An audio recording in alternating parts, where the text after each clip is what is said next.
People say, well, would you shut down growth? Well, obviously, we don't want it to get to that. The responsible thing is we've got hardworking citizens that are getting up and going to work every day and expecting their elected officials and the people that are hired by them to do their work. Mm-hmm. It's responsible to be out ahead of that, to make sure that we don't get to the point of having to shut down growth.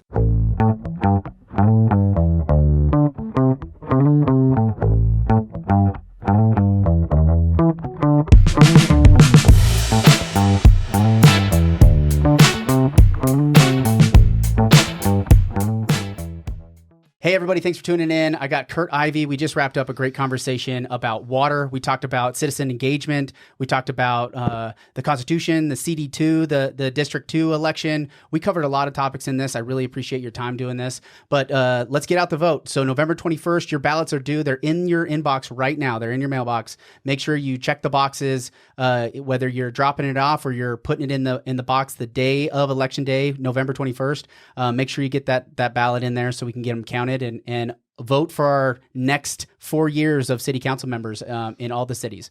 If you didn't watch the last episode, I don't have a beard right now. The reason why is it's Diabetes Awareness Month. So every year in November, I shave my beard, shock the whole family, and raise awareness for specifically type 1 diabetes. And if you don't know, the Washington County Youth Diabetic Association is a great organization that serves about between 50 and 60 kids, depending on who's here in the moment. But about 3 million, basically children nationwide, suffer from type 1 diabetes. It's different from type 2, but we want to get out the word, raise money for this great organization. They're insulin-dependent kids.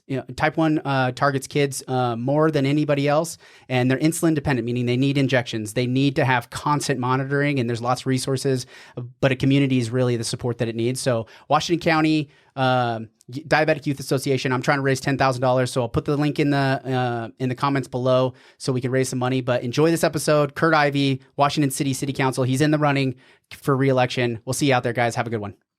Hey everyone, the St. George election this year is incredibly important. Go to votestg.com to see who's running and what they stand for, or visit us at our voter booth at Digby's Market, Red Rock Bicycles, or down in the park.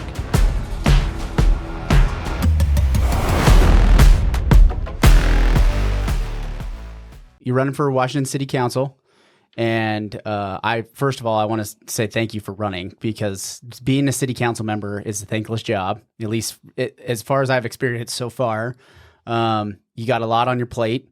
I just kind of wanted to read off a couple of the different boards outside of the city council, assignments, right? You have the Virgin River Land Preservation Association. You sit on as a board member there. Southern Utah Home Builders Association Policy Board. The Republican Party, you sit on the State Central Committee. The Washington County Republican Party Executive Committee member. Suntran System Prioritizing Committee. I'm not quite sure what that does, but I can imagine Suntran down here. There's quite a bit to work with there. The Dove Center, you're on the board of directors there. The County Fair Board, Utah Tech University Athletic Board of Directors. You do quite a bit, man. What do you love doing the most? What do you love doing the most?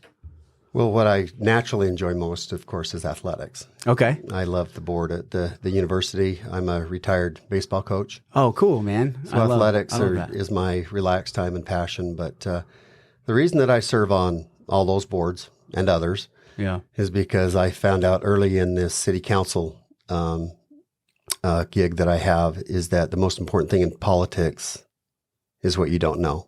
Mm-hmm. And so you have to be engaged at all levels. Yeah. And you need to be at the table leading out with quality information so that you can be an effective leader. Yeah. I definitely agree with that. Did you coach baseball from Little League all the way up? Where did you start and where'd you stop?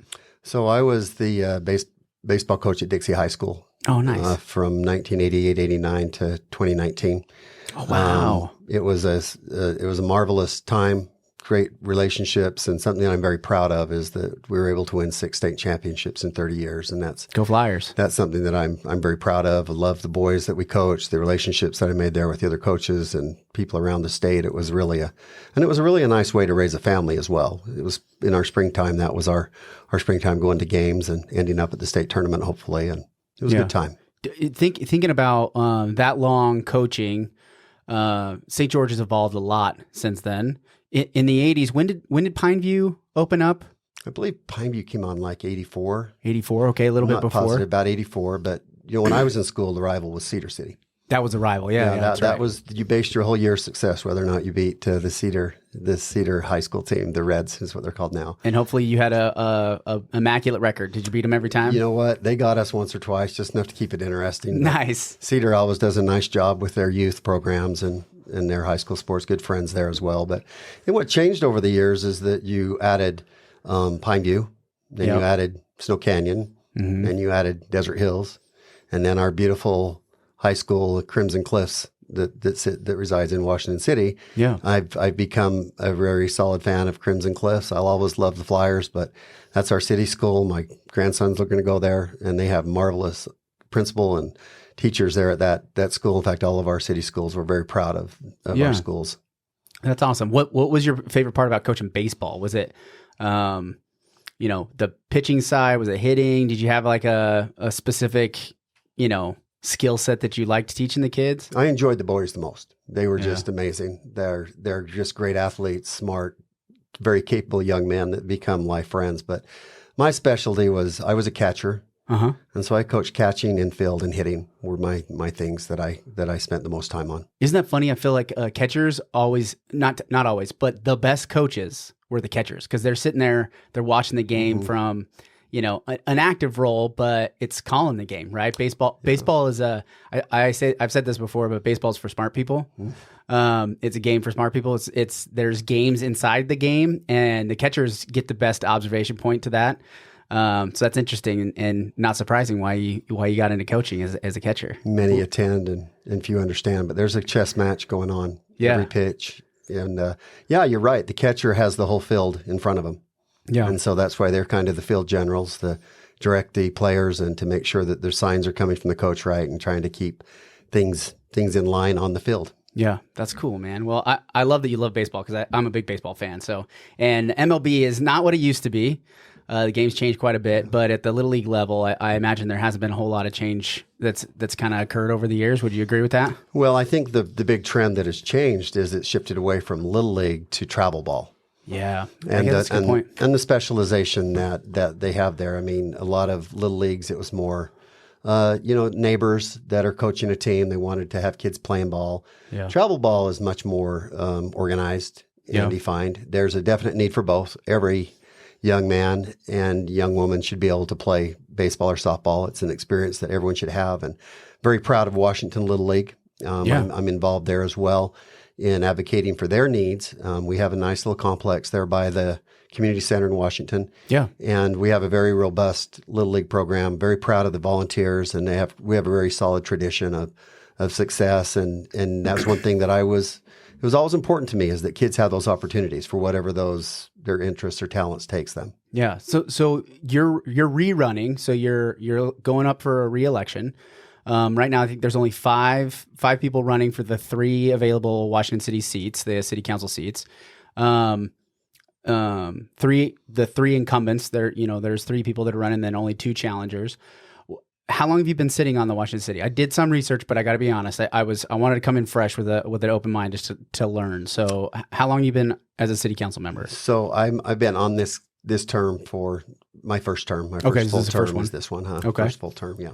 And do you feel like it? Did you expect what you got out of it? Was there any surprises from what you thought it would be like to what these last 4 years have been? Obviously, we got a curveball with COVID, and there's a lot of world changes that happened over those 4 years. But was there anything else that kind of jumps out to you as it didn't meet the expectations or exceeded expectations? Having grown up here in Washington, St. George, and teaching elementary, 5th grade at Washington Elementary for 32 years, I really knew a lot about Washington. And I saw a small city that was trying to break into having an identity of its own. Yeah. To not be St. George's little brother or Hurricane's cousin, but to actually lead out for our own residents, our own way, to advocate for quality business, to help offset not having to raise taxes to fund our public safety that we always prioritize and fund them first. But the one thing that I would say has changed over those years to now is just the intense growth. I know a lot of people, when they visit with me, they're concerned about growth. Yeah, that comes up a lot. Concerned about water, concerned about those type of things. And the truth is at the city, a lot of those fees that we have to charge are basically a pass through because those are wholesale costs that the city has to pay for the services. Mm-hmm. But the one way that we can be careful is not raising taxes and keeping fees and everything as low as possible. We want every kid to be able to play sports. We understand that, it's tough times right now for young couples and for retired folks on fixed income. And in fact, that's one of my biggest concern that I see in Washington right now is the cost of living increases. Yeah. Because you've got folks that of all through that spectrum that I just mentioned at different times of life that they're struggling, and everyone has changed their lifestyle because of the economy. We've got higher interest rates right now, which slows down construction. We have looming a national debt that's kind of driving and playing effects on our local economy with inflation. What do you? Yeah, that inflation. Some of these things, though, there are a lot of times outside of our sphere of control, right? I mean, especially when it comes to cost of living. There's a few things I think that can directly be impacted by that city level. But what would you say is something where you feel like there is a big gap? Where do you think the city can control the most? Well, just really quickly, Treasury, they've been adjusting interest rates to try to bring down inflation. But you have to realize that the impacts that when they do that, there is some impact at the local level on our economies. So the way that we do that is we want to be very, very efficient in Washington City. Mm-hmm. Our last budget, we shaved off from I think it was 158 million to 139. Where there's always you have to take a good look at your budget. Mm-hmm. You have to make sure that the biggest discrepancy there is what needs are and wants are. I always say that my parents were married during the Great Depression. Yeah. And I was raised in a very conservative home. So my needs and wants are different than other perspectives. So as a city, we have to realize that if the citizens want something, then we need to advocate for that. But overall, we all need to be able to afford to live here. We need to be responsible with the taxpayers' money. We have to realize that it's hard work that generates those funds. And honestly, every penny that someone raises should go to the building or growing of their family and their personal wealth throughout, generational wealth. Yeah, there's a certain role that the government plays in organizing and keeping society on a specific trajectory and path. So I appreciate the fact that you started this off by saying, hey, these boards, the reason you sit on these boards and you have the opportunity, the ability to sit and give your time to this, because there's a lot to be said for it doesn't pay well, but this is a service job, right? This is a service job. And so by you serving on all these other boards, I think it's really helpful to think that your perspective is, I don't know what I don't know. And if I don't get involved, if I don't get into the Southern Utah Home Builders Association, understand SunTrans, understand the Dove Center, the county fair. I mean, as silly as it sounds, like being a part of these things that are big line items, when it comes to budgetary policy, you being on that front door of watching things come in, how it plays out. I think that's an educated city council member, and I commend you for that, because I think not every city council member is able to do that. Not that they don't want to, but they can't do it. They just don't have the ability to do it. Well, a former mayor that I respect very much said, if you're not at the table, you're on the menu. Interesting. Okay. If you're not at the table, you're on the menu. Okay. And so what you do when you're on those boards, like SunTrans, for example. Yeah. I'm there in the meetings when routes are being planned. Mm-hmm. I'm there when we want to talk about pullouts, about where they need to go. And I do advocate for SunTrans as a whole, because that is a St. George, it's a regional service. But I advocate for Washington in routes and trying to realize that not everyone has a car, but that's just one example. But the other boards that I'm very proud of that I haven't mentioned is... Oh yeah, I didn't mention, because this is a limited list here. I didn't read all of them. But so the ones that are very impactful to our city that I've noticed a lot of changes, I sit on the Legislative Policy Committee. I advocate for legislation at the Capitol to benefit Washington City. I am endorsed by all of our local legislators. So who's on that committee? So legislative policy is run through the League of Cities and Towns. Okay. And we actually vote on legislation, on our position on a piece of legislation, whether it's a yes, no, or neutral.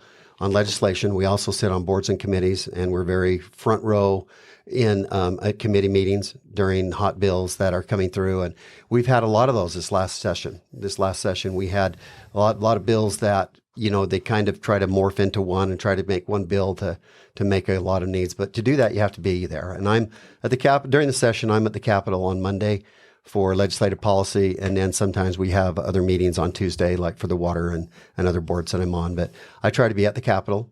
I think that's one thing that's a challenge for Southern Utah, is that when I was a kid, my dad used to say a phrase that was the Payson-Dixon line.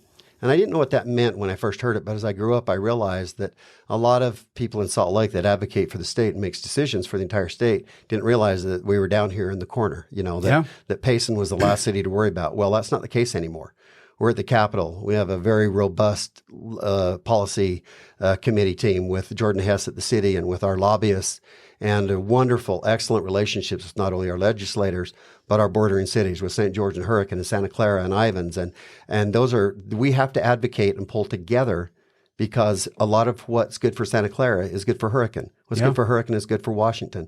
And so we kind of work together because we all have legislative policy votes. Each city has a representative. I happen to be the one that Mayor Staley has assigned to legislative policy. Now, the water board is a little bit different. I have a background in geology, and I'm very proud of the fact that I was a panelist on the state water board, where our water needs were addressed in Southern Utah. I mean, I hear a lot at the Capitol about the Great Salt Lake and the problems there, and it's a serious problem. Yeah. But darn it, we live in a desert. Yeah. And we realize that we live in a desert, and we've made great strides in being able to conserve vast amounts of water. We've almost reached our conservation goals to the point where they need to be adjusted and set at a higher level. But we need certain things down here. We need a reuse pipeline to get water from the treatment plant in Bloomington back to a storage facility that's going to be built in the north end of Warner Valley. And so I can go on for a while, so I'll stop. No, keep going. So the water board, there's a lot of passion you have around the water board. Today was the groundbreaking, because this is November 7th. I think it's supposed to be election day, but we get to extend this thing for 2 more weeks. Yeah, earlier today I was over at the Toker groundbreaking for the Toker Reservoir. Yeah, Toker was named after a Native American chief. And out of respect, they named that after him. But there was a great response there. Our commissioners were there. A lot of mayors were there. We had representatives from Bureau of Reclamation, UDOT, from all the entities and powers that be that brought that about. The cost of the reservoir is about $95 million. They expect to be filling water in that by end of 2025. They've already completed a 2-foot pipeline to bring water down from up in the New Harmony area. Yeah, because there was that like kind of pseudo water catch that runs up against the freeway, but it was a sieve basically, right? There was there was no catching water there, but it was just a natural. We built the freeway there, and then water stopped. That's exactly right. And the subterranean matter there is a lot of volcanic. It just doesn't hold water. It has too many gaps and breaks. Our geology is amazing. Oh my gosh! If you just get up, I go out and I live out in Ivins, and you just kind of go up on those south hills, like the Santa Clara Hills and stuff, and you look back at Pine Mountain.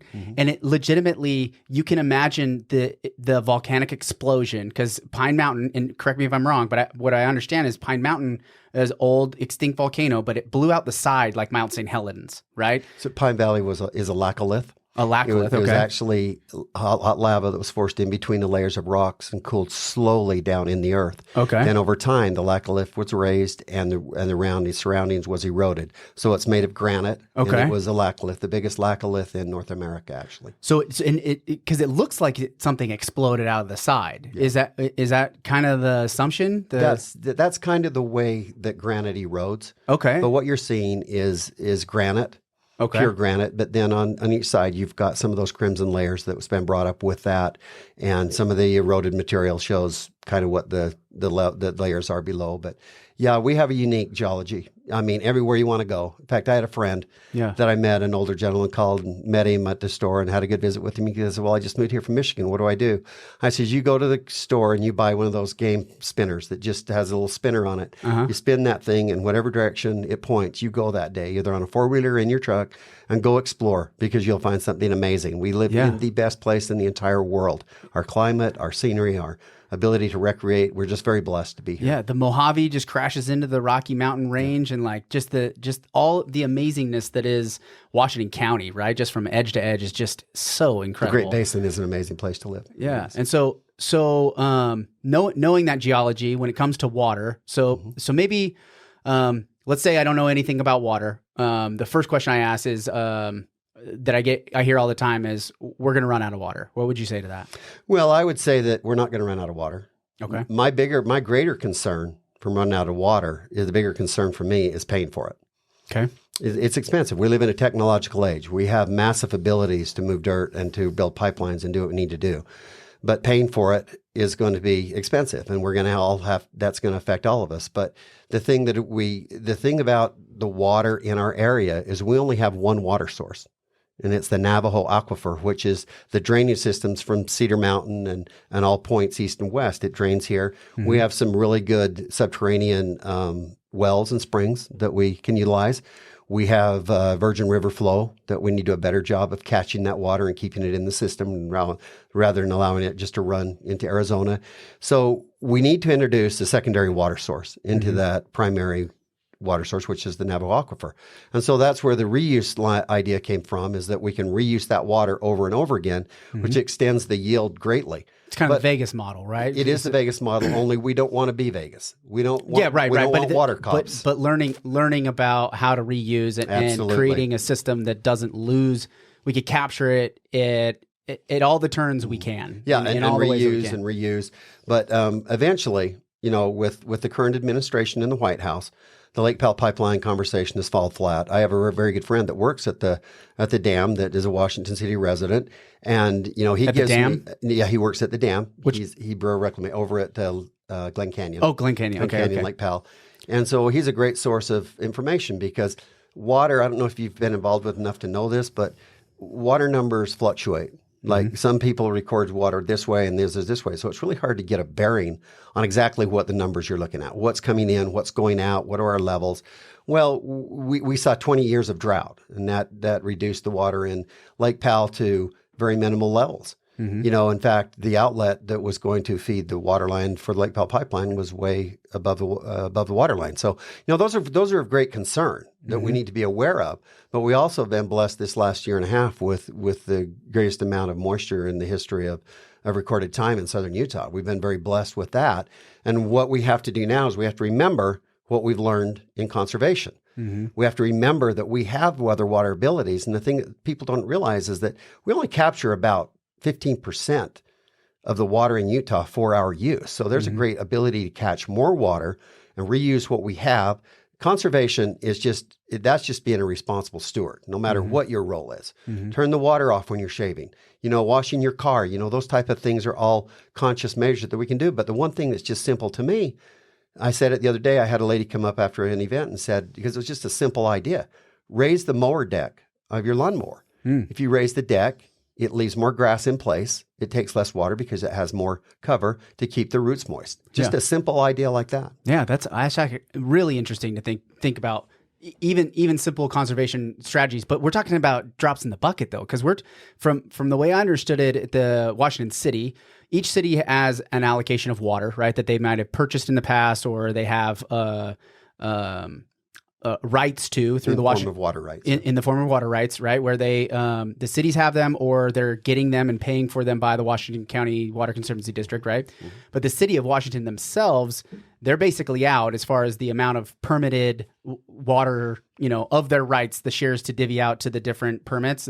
As of this year, there's no more water to distribute of their own ownership. Right? Is that correct? Generally, that's true. Okay. But we have to remember the state is the one that administers water rights. Correct. So we have a very good relationship with Zach Renstrom and the Washington County Water Conservancy District. Our good mayor, Cress Staley, serves on the board.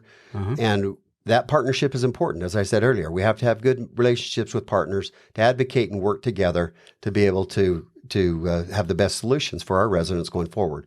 But the Water Conservancy District is tasked with providing water outside of what cities have. Now, one success story a few years ago is that I helped the city advocate very positively with being able to drill some wells within a conservation area with absolutely zero negative impact to the area. We got 4 wells drilled, 4 wells moving water now to the tune of 700 gallons a minute. So that kind of work is very beneficial to our citizens. The big issue now is with the back to the Toker Reservoir is the reason they're building that is a lot of grade A quality culinary water is being used by agriculture. The idea is to build this Toka reservoir to fill it with water that would then be used for agriculture and use the primary grade water for culinary water. Yeah. So you have to shift and move, and you can also blend that water for a greater yield. But there's also things that you have to consider about septic tanks. Septic tanks contaminate groundwater. Yeah. So you've got to consider how many you're putting in there. You need to be able to activate and use agricultural water, which we have a lot of agricultural water here. I come from a ranching, farming background. Water is the lifeblood of farmers and ranchers. They have to have it. We understand that. And there's a little bit of timidness with these traditional families giving up those rights because honestly, they own those rights, are a little bit shy about wanting other people involved. But there's a way to be able to get water and be able to pay them for that when they're not using it. Yeah, because there used to be a rule that if you don't use it, you lose it. Am I understanding that correctly? And then they've recently made some changes to that. Is that true? Or the legislature has passed bills last year and this year they're coming to help address that. But the bottom line is we need to make it beneficial to our ranchers and farmers. Right. They have the rights and they only pump them during, like, I have a second home in Enterprise. They run those sprinklers up there from like May to, I don't know, August, maybe September. But then the rest of the time that water's still there. It's running, it's flowing, and it's just basically runaway water. Yeah. And so being able to access that, but the biggest problem in that area is where to store it. Right. We've got Enterprise reservoirs completely full now because of a huge runoff, but a lot of it comes back to storage. If we can store it, like with this new reservoir that's being built in the north end of Washington, that's going to increase our availability to have water on hand because storage units, reservoirs are designed and used to be able to have water storage for the drought years because you're going to have drought years. Right. The problem is when you have consecutive drought years.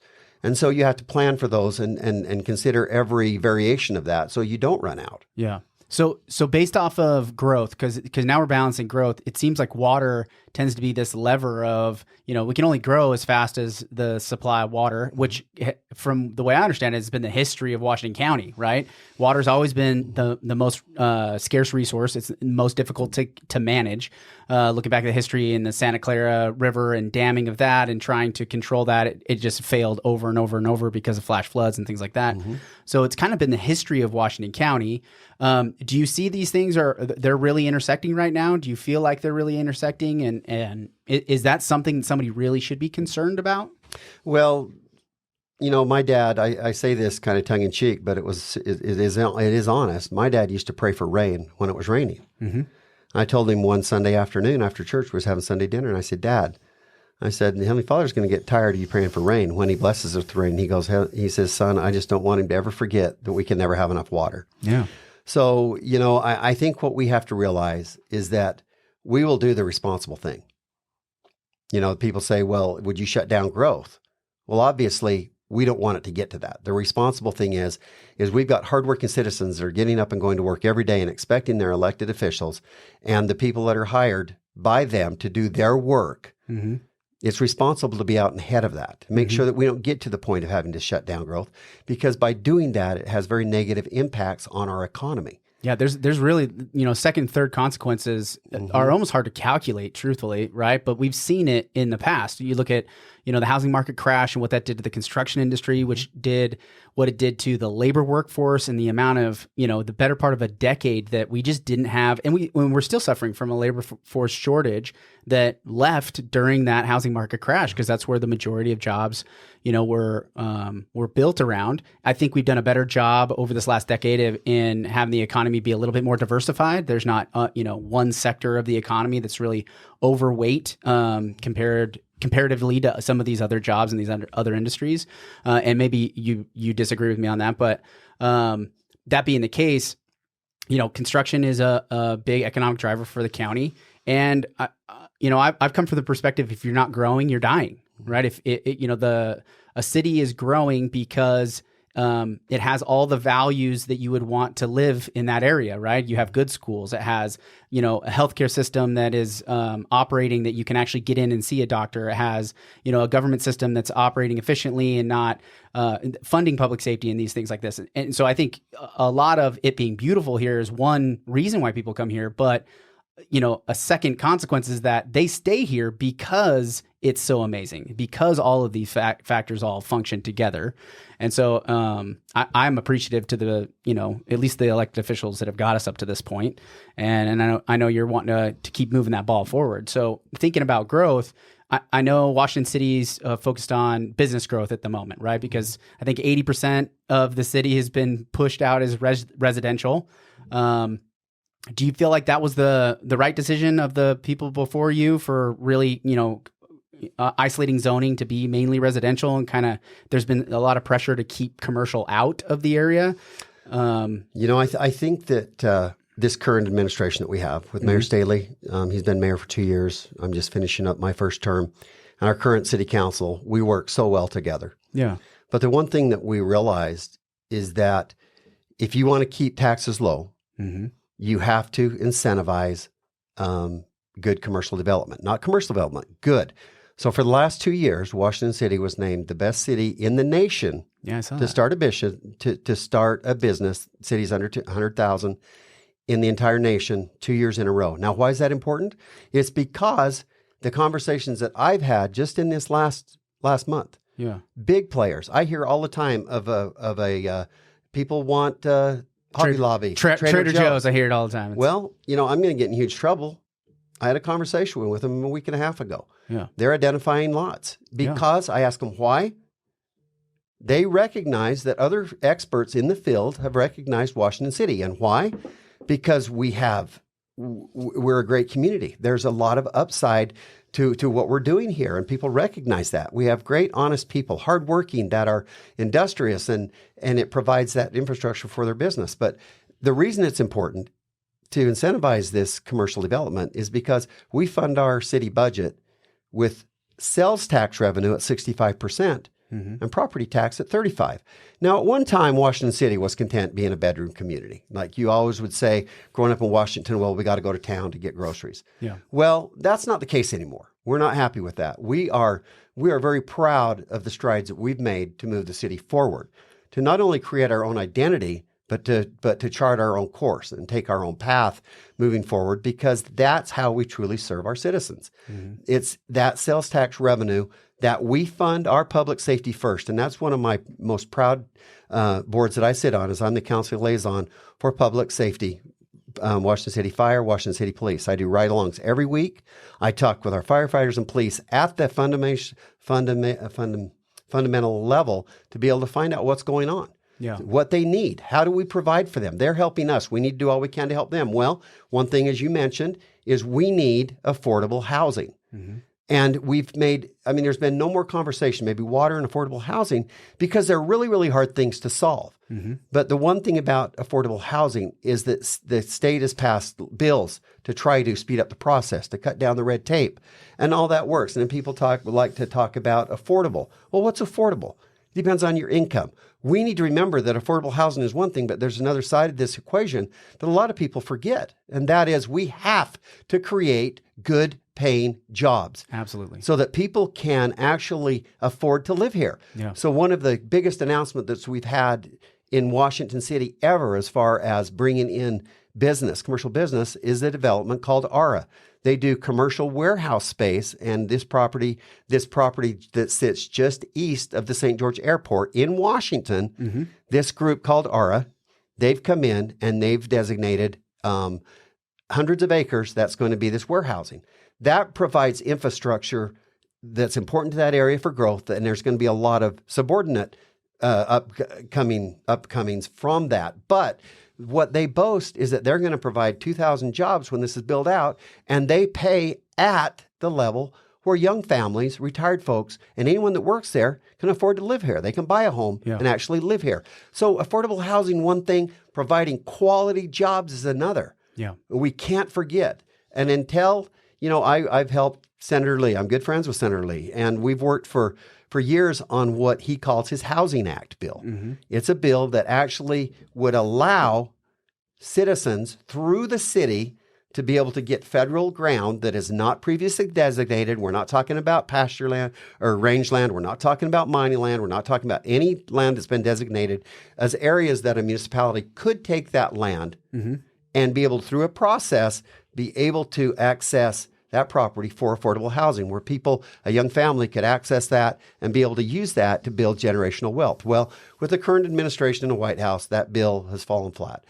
There's hope that that will come back because that would take the price of the property out of the equation. But thinking about like our county, because we're surrounded, only 11% of our county is privately owned, and the vast majority of it is owned by either the state, Utah State, or the federal level. That's correct. And so, of that land within Washington County, I mean, within a reasonable distance of town, right? Because attainable housing, affordable housing, whatever we're going to call it, one of the key elements to it is having access, like public access. We don't want to overstrain resources, infrastructure resources like fire and public safety and things like that.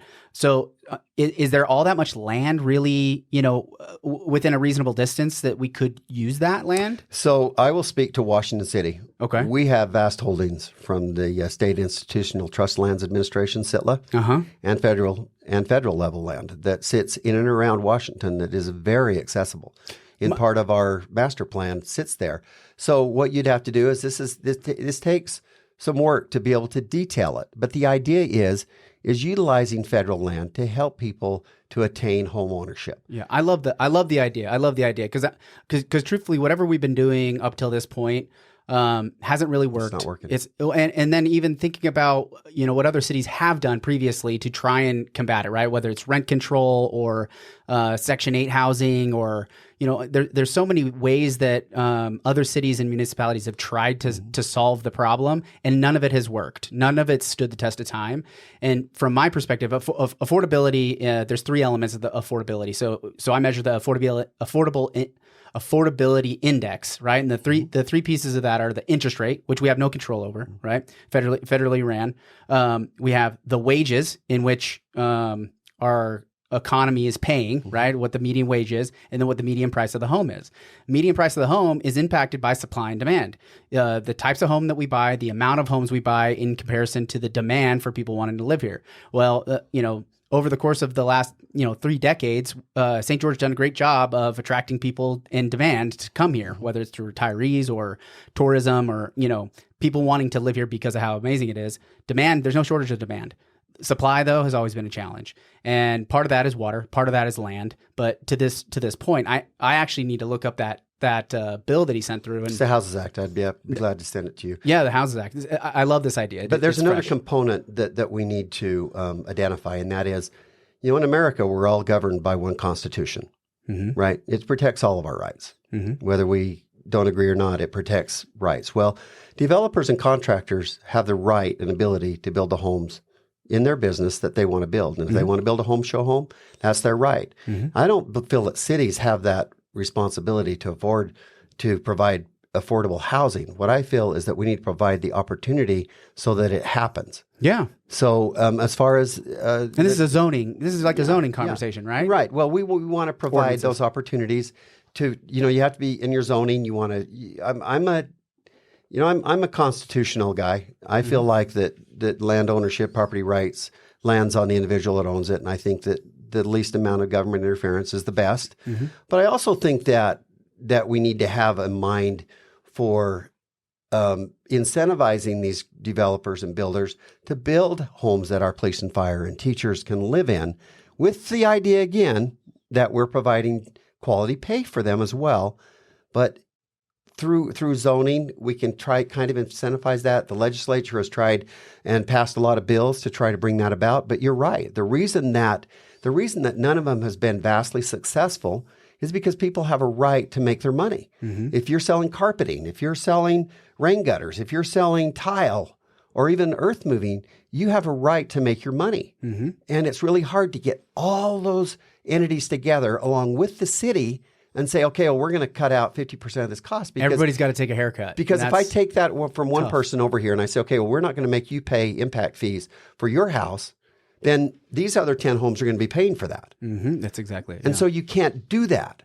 Yeah. You can't incentivize at the city level because it leaves negative impact with other building or other homeowners or other future home builders and developments. Yeah. Absolutely. So looking at what you see is regulatory reform is what I saw on the website. Yeah. What are some specific things in there? Because we're kind of talking about this regulation, zoning, it falls into that category. What specifically do you think is in the need for reform there in Washington City, or have you over the last 4 years something that you've blazed the trail on? Regulatory reform should never stop. Okay, what you're trying to do is realizing that when you write a bill in 1987, or you write an ordinance, we're going to talk city. Yeah. You have an ordinance from 1987 that deals with, let's say, leash laws for dogs. Well, that needs to be reviewed and updated to 2023 to make sure that it's current with not only the laws that have changed since then, but what the community mindset is on it. Yeah. And saying that, we have dog parks now, but before dogs could maybe run free. We need to make sure that we're always looking at that. Regulatory reform is done at all levels of government because you don't want waste. You don't want inaccuracies. You want to be able to, when a person comes in and they're asking for something, you want to have that ordinance already updated to be current and to reflect as good as it's possible for that person to benefit from that, to understand it and be able to benefit. Big looks at regulatory reform has come in the way of how technology has changed things. Another portion of regulatory reform is the mask mandates that came out during COVID. There's been some response to that because we'd never had that before, right? Yeah. COVID brought that about, and the masks and shutting things down and all that, which I'm just saying that brought about a lot of change through regulatory means to be updated for a proper response to those things that happen. Yeah. So it's very important as a council member to be able to work with staff directly and to work on your own to identify the code and identify the ordinance. And when things come along, then you need to make sure. The most recent thing that I've done is that I looked hard at an ordinance in Washington City that restricted the size of garages that could be built in the backyard. Okay. Well, there was reasons when I talked to staff, the reasons that they gave was basically because of one property in Washington where somebody went out and built a small airport hangar. Yeah. And so nice. I get that. Is this the one that's across the street from the pickleball courts down there, Horseman Park? I won't say. But with that, when we started to have those conversations, it was too restrictive. Yeah. Like I'm a garage guy. I love to work on cars and motorcycles. And If you look at SNS Homes, they're building the small houses, big garages. Yeah, you're in good company. I love garages, and so we looked at that and felt like it was way too restrictive. What they were trying to say is that you can only build, maybe I can't remember exactly the code back then because we changed it, but you can build half of your garage, half of your house size, or whatever it was. And I said, that's disproportionately unfair because if you can afford a big house, you can afford a 4,000 square foot house, you could then build a 2,000 square foot garage. Yeah. If you met setbacks. Yeah. That's disproportionately unfair. Yeah. Because if I build, like the home I'm in right now is about 2,900 square feet. I mean, a 1,400 square foot garage is plenty big for 90% of the population. But what about that few that wants a bigger garage? Yeah. That goes back to home ownership property rights that are vested clear back to the signing of the Constitution. Right. That it's the reason that sets us apart from any other nation in history and in the world. We have to be aware that regulatory reform cannot restrict rights and privileges of our citizens. We have to be on cutting edge level so that those things are brought about before somebody comes in. And so that's a huge undertaking. And we're constantly trying to play catch up because times change. Electronics is another thing. Yep. Electronic surveillance, things like that. Regulatory reform had to come in to update that. And not only that, but there's other ways in parks and in other ways that park use. Like right now, one thing that I'm working on, I'll give you a hint of what's going on. One of our signs say, no weapons in the parks. Well, okay, no weapons, but detail that. We have a constitutional carry. We can carry openly on the outside, or we can have a concealed carry with permits or whatever your state says. But to me, I want to detail what that means because I don't want people to look at it and say, well, I can't carry a gun in a city park. That's not what it is. Weapons, it needs to be detailed. That's something I'm working on right this very minute. Giving clarity to what these regulations are. Yeah, I don't want people to walk up to a park and say, oh, well, I'm carrying a revolver on my ankle, so we can't go to this park. Yeah. That's regulatory reform that needs to be active and robust, and it needs to reflect current laws. We have a concealed carry in Utah. Yeah. That was brought about by my good friend of mine and great legislator, Walt Brooks. You know, a very forward-thinking, constitutional grounded right that we have. But some people read that and they say, oh, I can't carry here. Another thing is we don't allow dogs in parks. That's another conversation we're having.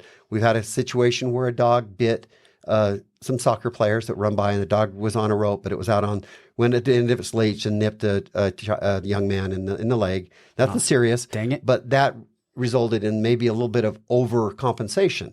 Because a lot of overreaction, people have quality time with their dogs or cats, whatever, usually dogs in this case, where the only time they see them is when they're recreating because they're at work, dogs are there, they want their dogs with them.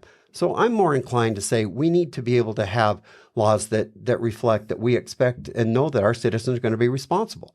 Yeah, because it seems like the regulations should be in to protect the citizen, but at the same time hold the citizen accountable for negligence, right? So in the case of the dog thing, it's like of course you can have dogs here as long as you're responsible with watching the dog, and then if something goes wrong, the citizen is liable for negligence that happens on behalf of their animal, right? And so it seems like less regulation, but more clarity around what are the consequences for not operating within, the typical community accepted community actions, right? Like, what are we doing on a daily basis?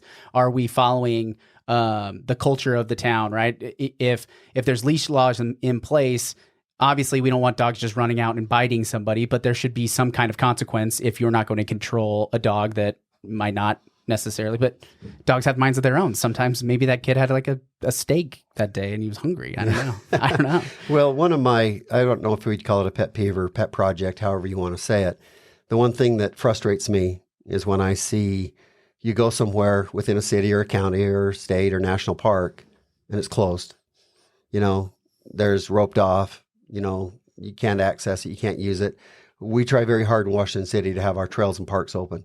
Yeah. If they're closed, it's because we've had a little rock fall and we need to clean it up. We try very hard to keep those things open because those are there for our citizens and our visitors to be able to recreate and enjoy. So it goes back to that. We want to be an open, robust city with recreation and abilities to enjoy quality family time. How do you go about the regulatory reform? Is it like, hey, we're going to go through section 1 through 5 this quarter, and we're going to go through 6 through 7?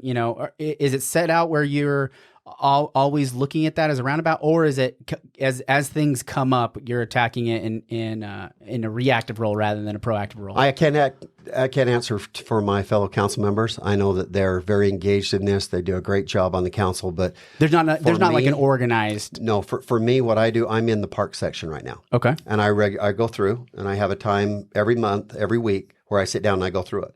And again, that's where I'm at right now. But it's not just our city ordinance. We have to also make sure that we comply with state law. Mm-hmm. Like when the state legislation comes down, we have to make sure that we comply. And our fantastic city attorney, Thad Segmiller, is usually that point of contact. He also sits on legislative policy committee. Uh-huh. So he's aware of those bills as they come forward from the state. And we have to make sure that we adjust our ordinance so that we're in compliance with those. So it's not just our local ordinance, but with state ordinance as well, which also keeps us very aware of what's coming. Yeah. Because I just found out our last legislative policy meeting, it looks like there's going to be over 1,000 bills this session. Wow. So at some point, I think it's 1,000 new rules. Yeah. At some point, I think the legislature needs to look at how much legislation should be brought forward every year. Because a lot of those are going to get whittled down. When you have 10 or 15 things on this subject or 20 things on water, they try to look at those and bring them together and encapsulate them into one bill. Yeah, but a lot of times the legislature is not willing to do that. The individual legislator is not willing to do that. He wants his bill brought forward for a specific reason or purpose. But in doing so, I think that's really, really hard. Mm-hmm. For 45 days. There's a lot of states that have legislative sessions that last much longer, and I'm not saying that our legislators do a great job. Our local legislators are fantastic. They're responsive. They listen. They advocate for us all the time. But the thing that's hard is it's so many bills. Yeah, you got 45 days. Do the math. Yeah, and you've got you've got bills that rise to the top because they're people are aware of them and they bring them to the forefront. But a lot of things sometimes gets kind of put into play that if you would have known about it, you would have stopped it before it even started, or you'd have had something to say about it. Yeah. And so that's why at our city, there's a capacity of it getting away from us a little bit. Yeah, It seems like that's gone at the federal level. It's the same thing, right? Yeah. It's the amount of bills that they pass, even on the budgetary side. It's at what point? What do we do to help control that? Is it increasing the number of representatives? Do you think what could help combat that ever increasing pace of how government's moving forward? Well, what you're talking about on the federal level is the omnibus bills. Yeah. 1,300 pages, and you're voting on it the next morning. It's insane. That's inherently wrong. That's not what the Constitution wants. And we're so far away from where we started. Yeah. But to answer your question, I think that I wouldn't want to presume to tell our legislators how to do their job. I support them. They do a great job. I think sometimes we have too many bills to effectively process them with getting the information out to the citizenry.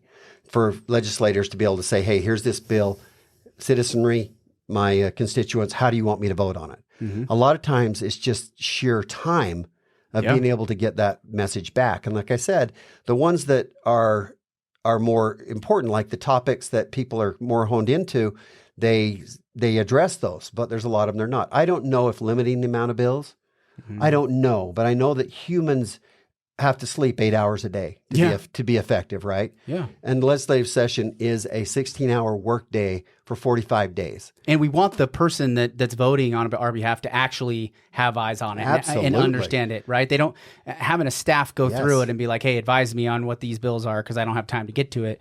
Like we need to try to stay away from that as often as possible, right? That's the whole point of having that representative democracy set up, right? Absolutely. And legislators, a lot of them have interns from the different universities to help. But you have to remember, these are young people that are in college. Yeah, they do a great job. They're smart. They're trained to that point.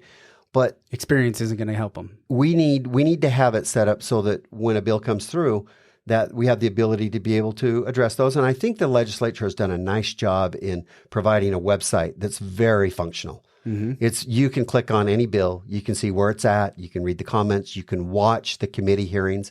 I spoke to many bills last year, and I refer people to those committee hearings.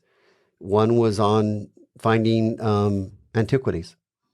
Being a geologist, we found a lot of dinosaurs down here. Well, it used to be that if you found a dinosaur bone or some kind of artifact, that the state law, and I'm not going to say this exactly right, but this is the idea, is that the one that you found had to go to the state to be put in their hands, and then they made a copy for you to retain locally. Well, we advocated that through our great representative and was able to make some changes to that now to where we can retain the original, and then a copy would go to the state archives or whatever that would look like, to where it should be. It was found here, it should be here for everyone to enjoy. That makes sense. So that's one thing, but committee hearings, it's important. People are busy though. You know what? Gosh darn, people are just working all day, every day, trying to pay the rent, trying to keep their kids going and playing sports and everything. It's really hard to have time to do that.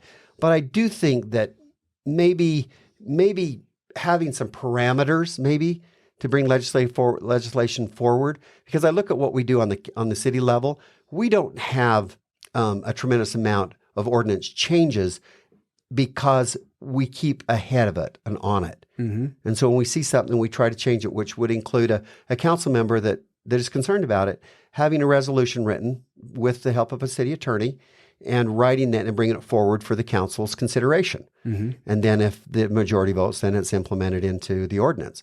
That's a really holistic process. It's a grassroots process that allows us time as council members to reach out to our constituents, to our citizens, and say, how do you feel about this? Yeah. And they can see that they can watch the replay on the videotape sessions of city council, or they can reach out to us individually, and our council's great. We always return calls. They're very aware of what's going on.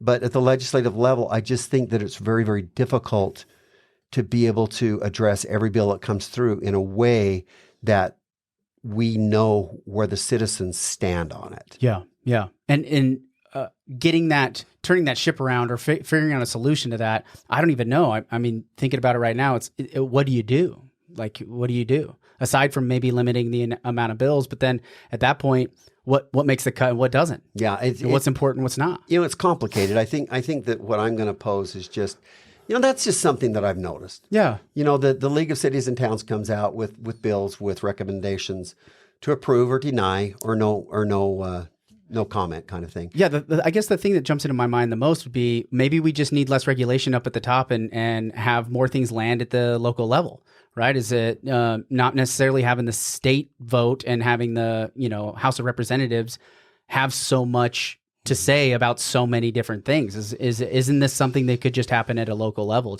It's interesting to me how having 1,000 bills go through state regulation. Is it because the state needs to have a say on all of those things, or is it because there's no other outlet to, have those motions, get brought forward? Like, couldn't they work at the county level? Couldn't they operate in a smaller silo? I guess that's where my brain goes, at least, is like, how do we just tip it upside down and keep local things local and not have everything have to go up north to where, we might not even have a say in it? A senator that I respect that attends the water school meetings, he's a senator up north. He told me once that if the cities aren't willing to make the hard decisions, the legislature will. And what he was referring to is that sometimes you have to make decisions that are not going to be popular with your citizens. Mm-hmm. And I told him, I said, but doesn't that kind of fly in the face of what our Constitution guarantees, that the people should be the voice that determines these things? I mean, does the government know better? Do they? I don't know. I think when you have a good advocate, which I feel like we have in Utah, and I think it plays out very well, but you look at other states, the citizens aren't being heard and they're being kind of hijacked. But to answer your question, I think that it's important that we elect the right legislators. And I've got to tell you, every one of our legislators, from Senator Vickers to Senator Ibsen to Representative Walters, Representative Brooks, Representative Ellison, Representative Colin Jack, those are good people that work hard for us. They're in tune with their constituents. So I feel very blessed to be a part of that. And I know that if anybody reached out, they will return your call. It might be 3 a.m, but they will return it because they've done it for me. When I've asked a question, I say, hey, I'd really like to speak in committee about this. Mm-hmm. But one thing I'm very proud of that I want to mention at this juncture is that for the first time ever, Mayor Staley and I went to the Capitol and we advocated for state funds because of an off-ramp at SR 7 and George Washington Parkway, because the original bid was this amount and the actual bid was millions of dollars higher. And we were going to have to take that money out of our general budget. We went to the legislature and we advocated with support of our legislators that we've already developed good relationships with. And we were awarded for the first time in Washington's history, $2.5 million. That kept that $2.5 million in the budget to address our citizens' needs. So we have to also be responsible in the process and realize that we need to be at the table, at those tables, because that's where there's a benefit that a lot of cities, especially smaller cities, they have less of ability to advocate for themselves. They can't afford to hire lobbyists, and they don't have someone like myself that spends every Monday at the legislature, and I appreciate that. And we have great relationships with St. George City and Sean Guzman, that is a great advocate for Southern Utah. Our public affairs officer, Jordan Hess, they're just tremendous at the Capitol. Shout out to Jordan. He had an accident, broke his tibia, broke his ankle. Poor guy. He's in surgery. I think he's in surgery now. I hope he's doing better.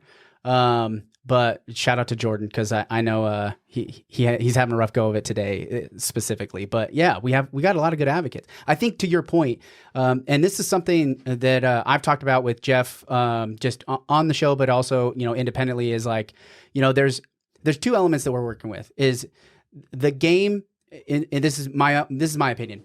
The game feels rigged, right? The government system seems like it's broken in a lot of different places, and at the same time, we still need players in the game that are willing to advocate for the citizenry, right? The idea that we can, enact change in changing the system, you have to do it from within the system, right? You have to be able to play the game. You have to be able to stand up for what we need, the needs of the citizens here in Southern Utah, right? As far the Payson-Dixon line. I think that's funny that you brought that up, because we are an island. We're an island all the way here in the corner, but we're also, St. George is the 5th largest city in the state, the county. Looking at the District 2 congressional seat, I think Washington County was one of the biggest turnouts for the primary elections that really helped swing the vote, I think, for Celeste Maloy specifically, is that the southern counties showed up for that district, where historically the northern counties are the ones that have helped swing those votes. And so getting a representative down here in Southern Utah for the state and also at the federal level, it's important. And so we got to play you got to do two things. We can't just say the whole thing needs changed and try to build it from the bottom up, right? Local government up. And yes, all those things need to happen in my mind. And at the same time, we also need people that are willing to play the way the game is being played right now and do a really good job at it, which it sounds like to me that you're getting a grasp on it now. Now, 4 years into the city council job, and 4 more years after that. What are your thoughts on So do you mind if I speak about jump in. CD2, the congressional? Yeah, please So do. there is a debate tonight. Oh, that's right. That's right. That's going to be held in the Cox Auditorium on campus of Utah Tech University. It begins at 6:30. It is hosted by the voting coalition there on campus and the St. George Area Chamber of Commerce. I'm a board member there as well, and I'm over public policy at the chamber. And so I have a small part in that tonight to welcome our candidates and to bring them. It's Senator Kathleen Ivie and then Celeste Maloy. I know Celeste Maloy much better. She is our Republican candidate that I was at the election process in Delta earlier this year, where she won that nomination. And we like Celeste Maloy. We like what she brings. She has a lot of experience, not only with the Water Conservancy District. She's a top-rate land use attorney, which that's what we want. If we want to advocate for federal land, we need somebody like that. She's a good person. She's local, and her and I have become good friends. Yeah. But that's tonight. But to get back to your other question, I think overall, the way you limit government is you keep taxes low, and you keep them low, and you keep them low, and you keep them low. So do I think government's maybe too big? I don't know. I'm not, maybe my intellect level doesn't go that high, but it feels sometimes like it is, because we need to be able to be responsible for our lives. I think the government's responsibility is to provide opportunities, and the citizens' opportunities or responsibilities to seize those opportunities and move forward with their lives and with their abilities. But it does feel like sometimes it's too big. And I think that as a child growing up, as I said earlier, I was raised in a home where my parents were very conservative. They were married during the Depression, as I said.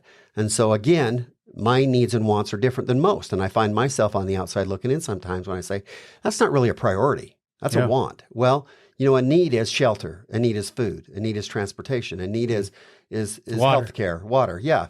And those things. And so a lot of times I think we get out in the weeds when we consider what a priority is for our residents, what a need is, what a want is, and what a priority is. So, I'm very, very, very happy and proud to live in Utah, to live in Southern Utah, to live in Washington. My experience around the country has told me that. I lived in Europe for 2 years, Scotland, Ireland, and I came home with a very, very sincere appreciation for what we have here. Our Constitution sets us apart from any other nation in the world or in history. I think we need to be reminded of the Constitution and what it means to everyone. Yeah. And so to me, I think big government is not good government.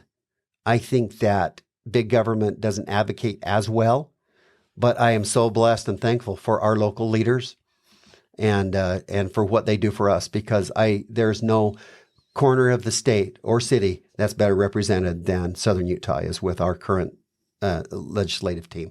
At the risk of, because I know you're a part of the state central committee with the Republican Party, right?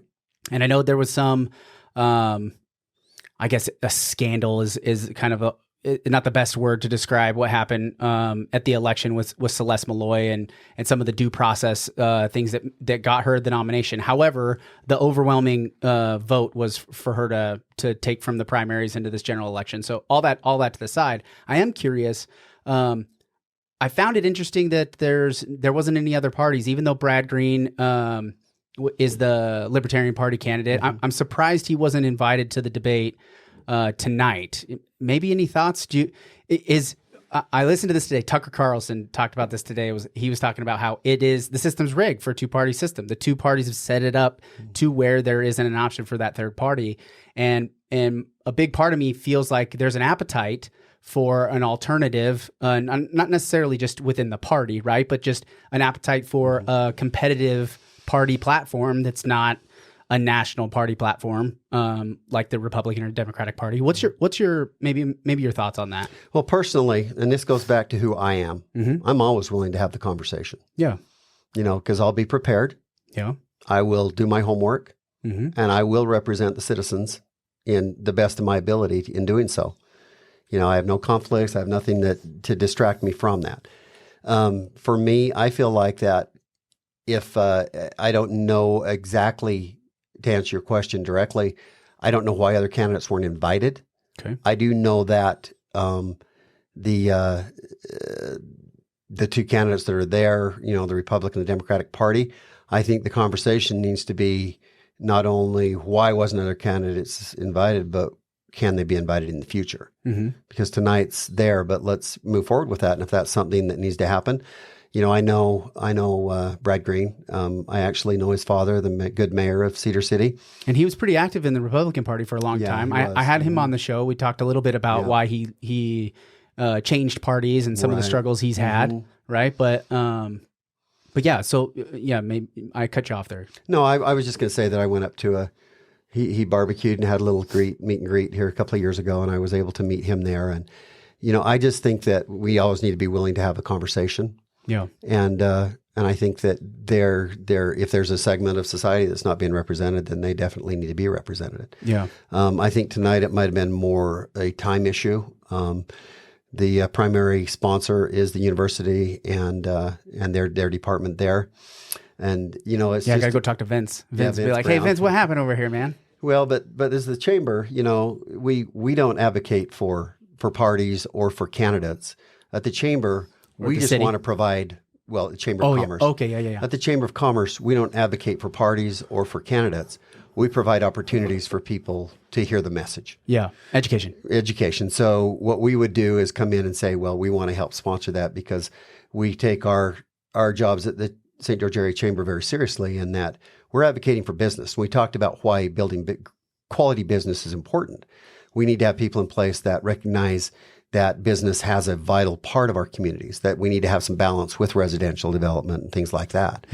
But overall, I don't want to be redundant, but I'm always willing to have the conversation. I don't shy away from that ever because that's how, through those conversations, how we arrive at quality answers. Yeah, I think I'm an advocate for a challenger, right? I want to see people pushed on their perspective. I want people to not walk in. And candidly, I haven't seen an actual debate at the city level, whether it's in Ivins or St. George or Washington City. I've gone to a bunch of these debates, like forums. Heavy, and they're forums. But even when they've titled them debates, nobody's debating anything. There's no referencing other people's opinions. It seems like we're missing a little bit of that element. But I think there's an appetite for people wanting to hear the alternative opinion, right? And to get the whole perspective. So hopefully I'll talk to Mr. Brown and see if we can get some different representation, right? Just to have a different voice, be able to sit in the light at least and be able to say, and Brad's, he's got enough energy and he's got an opinion about it all too. So having that voice just to be, said out loud, I think it's gonna be valuable. But so, wind it down. We're about an hour, and I know you're a busy guy. Look at all these things you got going on.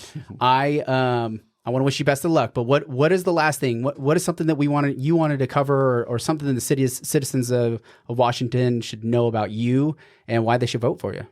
Well, ultimately, what I would say is that my duty on city council is to represent you to the city, and not simply representing the city's position to you. I understand that municipal and state issues. I understand state and municipal issues as well as anyone, and how to effectively resolve them because I work hard at it. I know that getting results is what matters most, and then politics, what you don't know, is the most important thing I am engaged at all levels to be informed at the table and leading out for my city, my residents, because, we've talked about the most important issue, which is the increasing cost of living. We understand this. We have to honor the Constitution even at the local level. And yes, it does matter that we honor the Constitution, to live by that and understand it. But what I would say is that I get things done with conservative common sense and bold leadership. I have an extensive website at ivieforme.co, IVIE 4, just number 4, me.co. It's extensive. I have videos. I've written on every level, almost every subject we've talked about. I've talked about border security. I've talked about federal issues. I've talked about state issues. I talk about the things here in town because I have engaged at all those levels, because I want to be an advocate for the people of my city. And to do that, you have to have that information. I really appreciate the opportunity to be able to be here today and to get the message out. And I just encourage everyone that in Washington City, I want you to know on a personal level, my citizenry in Washington City, that our council is doing great things right now. Our mayor's doing great things. We are leading out in so many ways. We're leading out to the point where we are the best city to work, live, and play. It's evidenced by comments, news articles, comments from other cities. We're in a great place right now. I would like to continue our success. That's my campaign slogan. Let's continue our success with proven leadership, with the experience. I serve on the boards. It's been noted. We have other council members that serve. Councilman Coates serves on he is the chair of the Solid Waste Board. Councilman Martinson, just to name one, he's the only elected official that serves on the Interfaith Council. This is bold leadership that we need so that we can have that robust conversation and be able to advocate and truly serve our citizens at all levels as they go about their daily lives, working hard to keep bread on the table and a roof over their head. That's good, man. Well, I appreciate that's a good message right there. I think it's concise and I think it's going to resonate with everybody listening in. But thanks for coming on. You spent a lot of time with me, and I really appreciate that. Good luck. It's my pleasure. Got November 21st. Make sure everybody gets out and votes. November 21st. The ballot's in the mail. There, you could go drop them off. You could vote. Kurt Ivie. What number on the list are you? I think there's only 5. I'm number 3. Number 3. Perfect. You just get to number 3, and you got Kurt. But thanks for coming on, man. I appreciate it. I appreciate your time, and thank you for all you do to inform our community. Appreciate it. Thanks, man.